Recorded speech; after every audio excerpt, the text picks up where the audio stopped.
Mention a posé ses réflexions sur les trésors cachés du français d'Amérique et ça donne des résultats amusants. D'ailleurs, c'est ce qu'on va faire avec lui et nos collègues de Salut Bonjour. On va s'amuser sur la langue dans les prochaines minutes. Monsieur Mention, bonjour, bienvenue à l'émission. Merci, bonjour, bonjour. Pourquoi avez-vous voulu avoir écrit sur les trésors cachés? Parce que j'adore cette langue, la langue du français d'Amérique. Pour moi, c'est une langue extraordinaire qui est pleine de poésie, de richesse, de subtilité, d'histoire. Et j'ai voulu célébrer ça. Le français d'Amérique est-il plus anglophone que le français européen? Non. Pas du tout, Non, hein? pas du tout. Est-ce qu'il est moins riche? Non, il est aussi riche. Il y a même des mots beaucoup plus précis dans cette langue qu'en France. Par exemple, le mot dispendieux. Oui. Souvent, on croit que ce mot veut dire cher, mais c'est pas du tout ça. Ça veut dire qui occasionne des dépenses. Donc une voiture peut être pas chère, mais dispendieuse. Parce qu'à l'utilisation, elle est dispendieuse. Oui, parce qu'il faudra racheter. Mais en France, ce mot n'existe plus. Donc c'est très, très riche, très nuancé, très complexe. On dit souvent versatile, et on l'utilise mal. Hein? Versatile, c'est pas être polyvalent, c'est changer d'avis rapidement. Changer d'avis rapidement et changer d'humeur rapidement, c'est ça? Oui, ça c'est comme éventuellement. Alors, on peut faire un quiz avec vous et mon équipe. Oui. Je vous donne un mot. Vous me dites, selon vous, s'il est d'origine française, ou canadienne-française, peu importe, ou d'une autre origine, et après, on tentera de découvrir la définition du mot en question. Okay. On est loin sans regarder le livre. Ouais, c'est ça le but. Baragouiner. Hein? Barguiner, pardon. Barguiner. Ben, moi, je pense que ça vient de l'anglais. On pense à bargain. Et vous pensez que ça vient de l'anglais? Exactement. Alors, tout le monde dit que ça vient de l'anglais? Qu'est-ce que vous en pensez? En fait, je savais même pas que ça s'écrivait comme ça. Moi non plus, je pensais pas. J'aurais pas mis un deuxième N.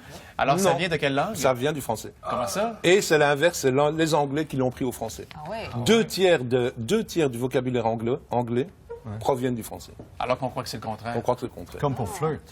Qui était Oui, compté flirter, oui, absolument. OK, le prochain, moi, je le savais. Alors, enfiroiper, ça vient de quelle langue? Ça vient de chez McDonald's. Non, ça vient de... Ça vient de chez Burger Ça vient King. de Ouais, c'est l'anglais. ça, excuse-moi, je me trompe Georges? de classique. Oui, ça vient de infer wrap. De l'anglais. Ça doit avoir un lien avec... Enroulé dans la fourrure. Monsieur Mention? Non. C'est effectivement... C'est ce que Moi, je sais que j'avais c'est appris. amérindien, tu sais. Non, c'est ce qu'on dit toujours. Hein. Ah, on dit que c'est Ouais, infer. Ah mais oui? c'est pas vrai. On dit toujours que c'est parce que les Anglais cachaient ou quand on faisait du commerce de la fourrure, Oui. on modifiait le poids en mettant des pierres dans la fourrure. Et Donc, on enfiroipait les gens avec qui on transigeait. Mais c'est pas du tout ça. C'est un mot qui a été créé à Montréal dans les années 1870, composé de deux mots québécois, enfifré. Bon, c'est un mot extrêmement impoli, qui Ouais. veut dire, disons, tromper, OK. et roipé, qui veut dire réprimander. Roipé. Oui, c'est un très vieux mot. Et il a créé le mot. Oui. Et alors, il a créé ce mot. Je tombe en bas de ma chaise. Ah, moi aussi. Donc, c'est duper et arnaquer que ça veut dire, Oui, dans le fond. oui, enfiroiper. oui, OK. oui, absolument. Caucus, ça vient du français ou pas? Le mot caucus. On va regarder Daniel. Au sport, on dit ça souvent.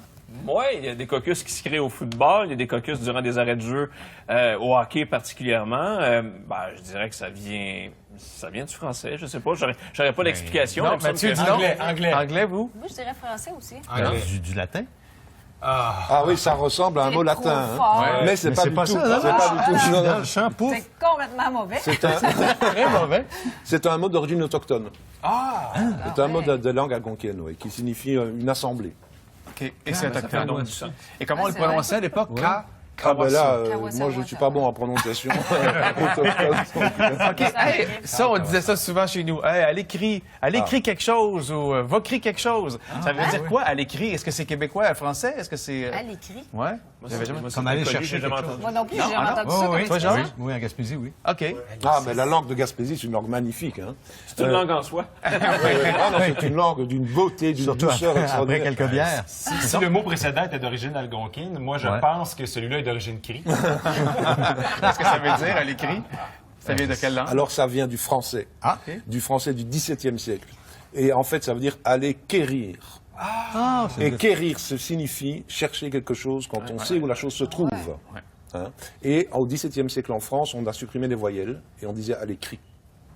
Ouais. Et c'est devenu à l'écrit. Ben, moi, chez nous, quand on jouait à quelque chose, hey, va crier telle affaire. Alors, c'était va chercher telle chose. Ah hein, ouais. C'est c'était vraiment, particulier. vraiment attention. OK, abrier, tu sais, le soir, là. Ah oui, Ça on brille. s'abrille Ça vient de avec où, une ça, selon couverture. vous? C'est sûrement abri, écrit comme ça. ben, Ouais. il y a le mot abri là-dedans, donc français. Français? Je dirais anglais. S'abriter, je sais pas. Qu'est-ce que vous en Personne ne pensez? dit algonquin On va le dire. Et ça, c'est d'origine? française. C'est un mot qui a 1000 ans. Et c'est un mot qui a été conservé au Québec pendant depuis toujours. Et il y a à peu près 5 ans, les Français l'ont repris dans le dictionnaire francophone d'Europe. Et sa signification est... La même que celle qu'on connaît, mettre à l'abri pour protéger. mettre Donc, si on dit couverture. abrier avec Oui, une c'est couverture, très juste. c'est correct de le C'est dire magnifiquement comme ça. juste. Donc, je peux recommencer à le dire à la maison. Ah, à la télévision, partout, on doit dire abri. Tous ces mots, il faut les faire revivre. Mais c'est spécial de voir que des mots ont une durée de vie plus grande au Québec qu'en France. C'est le froid. C'est le froid qui les conserve. Dans ce cas-ci, c'est ça, probablement. Hey, il m'en reste quelques-uns, je vais absolument les faire rapidement. Grayer. Se grayer. Ça vient de où, selon vous? C'est cute. Gryer, Grayer? Non, anglais. Ça a Ça l'air le mot anglais. vient, ça vient de gréer un voilier, un bateau. Exactement. Mais ce mot gréé Mais c'était- vient du flamand, Gereiden. Et ce flamand vient du viking. Les vikings ont envahi la Normandie. Ah ben oui. La plupart des Québécois viennent de l'ouest de la France. Donc, ils emploient un mot viking quand ils disent gréé. Quand même extraordinaire. J'en fais quelques-uns rapidement. Se chicaner, ça vient de où, Monsieur Mention? Ah, ça, c'est un vieux mot français. OK. Ça vient de la chicane. Et ça veut dire ce que ça veut dire. Maringouin, en terminant. Ça, c'est d'origine autochtone. Ouais. D'autochtone, mais de loin, parce que ça vient du Brésil. Ah! Oui, c'est un mot qui vient du Brésil, qui a été ramené des langues autochtones du Brésil. Ouais. Et je termine en disant qu'on peut dire canceller quelque chose. Ah, ben oui. On nous a toujours réprimandé Ben oui. quand on disait C'est ça. un anglicisme. C'est pas Non, annulé, non, ça. non, on peut Quand le c'est- dire. C'est un vieux mot français qui a été volé par les Anglais. Canceller était un mot français qui s'est transformé en to cancel. Il y a plein de mots comme ça dans le livre que je dénonce parce que je dis arrêtez de dire que c'est des anglicismes. Ils sont français, ils ont toujours été français et heureusement ils existent encore ici. Et on peut pas dire bon matin, même si on peut dire bon après-midi, c'est ça? Oui, mais pour moi on peut tout dire. Hein. Tant qu'on se comprend, je veux dire, on peut tout dire. Mais c'est sûr que bon matin est plutôt utilisé au Québec qu'ailleurs. OK. C'est très intéressant de vous entendre. Vraiment. Merci d'être passé nous Mais voir donc, ce ces matin. mots-là, ces mots-là, on peut les utiliser, là. On peut les utiliser. Donc, royer, je peux, moi, Royer. Mathieu Roy, utiliser l'expression royer. Roipé, roipé. Roipé. Du fromage roipé. On va aller à la pause, nous, là-dessus. Au retour, on sera là pour la suite des choses ce matin.